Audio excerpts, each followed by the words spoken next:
Hello everyone. Let's talk about tension at the piano. Many people complain that they struggle with tension when playing the piano. And it's a problem that we really should delve into and talk about the causes and solutions, because it can make a very big difference, not just in how you feel when you play and the level you're able to play, but even in your life, the way that you carry yourself through your daily life.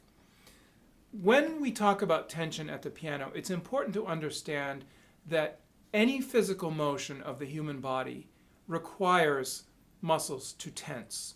And so for me to gesture with my hand or to speak or even to sit up, of course we use tension of the muscles. However, normal tension in human activity is a pattern or a series of tension and relaxation, tension and relaxation. And so our hearts, for example, they contract and then they relax, and they contract and then they relax. And they can keep doing that. They can sustain that kind of tension for your entire life, by definition. Likewise, we breathe in, we breathe out, we sort of have a little relaxation in between. And again, we can keep that up as long as we live, by definition. So the problem is not tension per se. The problem is sustained, accumulated tension of the muscles, because our muscles are really not good at this. They are very good at working, relaxing, and so on. So for example, if you go walking, every motion you make is one group of muscles pulling in one direction and then releasing, and now another group of muscles pulls in another direction and then relaxes, back and forth, back and forth. And you can carry that on for a very long time, assuming that there are no medical problems. So tension doesn't mean that we're just made of goo and we ooze all over the piano and gravity does all the work or something. Of course it doesn't work that way. Tension in piano technique means accumulated, unrelieved tension. That's really what we're talking about. So there are really three problems that happen with tension at the piano, or three what I would consider dead ends that people encounter. First of all, as a pianist encounters tension at the piano, she may decide to try to overcome that problem through brute strength. If you meet an obstacle, you just use greater force and you plow right through that obstacle. And of course, this invariably will lead to greater problems and greater pain because, again, the human body doesn't sustain accumulated tension.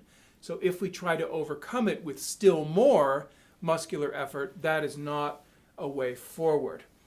This is how I used to play as a young person. I see a problem and I just attack it. And if I didn't overcome it, I would just attack it even more. And so that led to a lot of problems of accumulated tension for me. And I see the same thing in many other pianists and many students.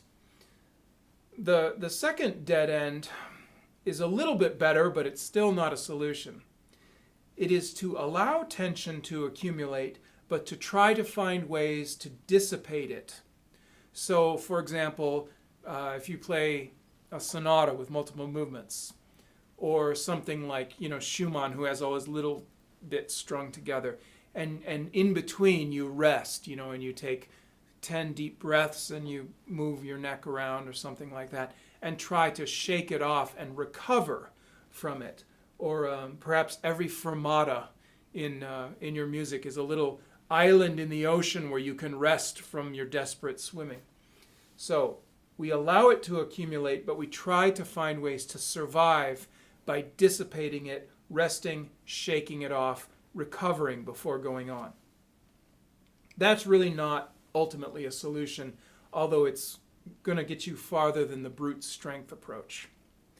And then the other approach would be to try to avoid the problem at all by playing easy music, just by playing Gymnopédie by Eric Satie, or the simplest little things you can find, that even if you are accumulating tension, there are few enough tasks and gestures you have to perform that the tension will not overwhelm you. None of these sounds very promising to me. And I became very, very frustrated with this problem. And of course, my attempt was the first one, the brute strength. And I became very frustrated with this. I noticed that there was nothing wrong with me physically. I was in decent physical condition. You know, I could pick up heavy things and run up a flight of stairs and shovel a sidewalk of snow. You know, I was perfectly fine.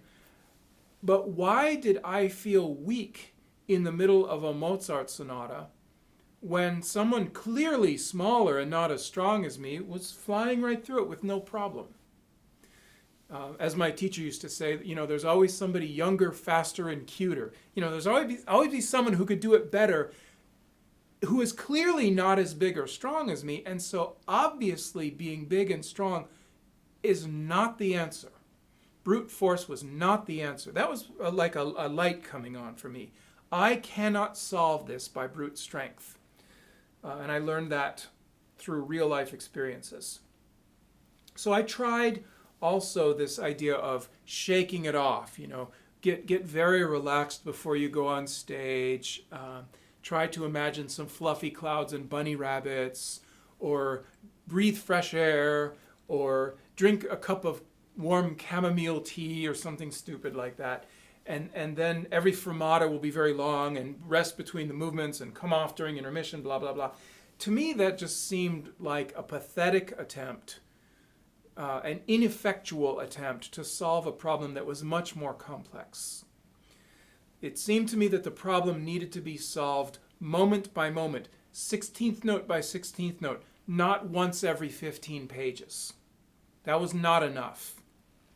And I certainly wasn't easy just to quit and only play very easy things.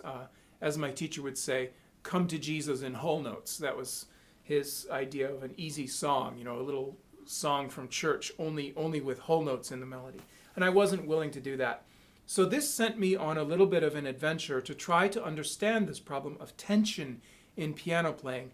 What can we do about it? Why does it happen? How do we work on it? What is the way forward? In part 2, we'll talk about the first step, and that is gaining awareness of your own tension accumulation. We'll see you then.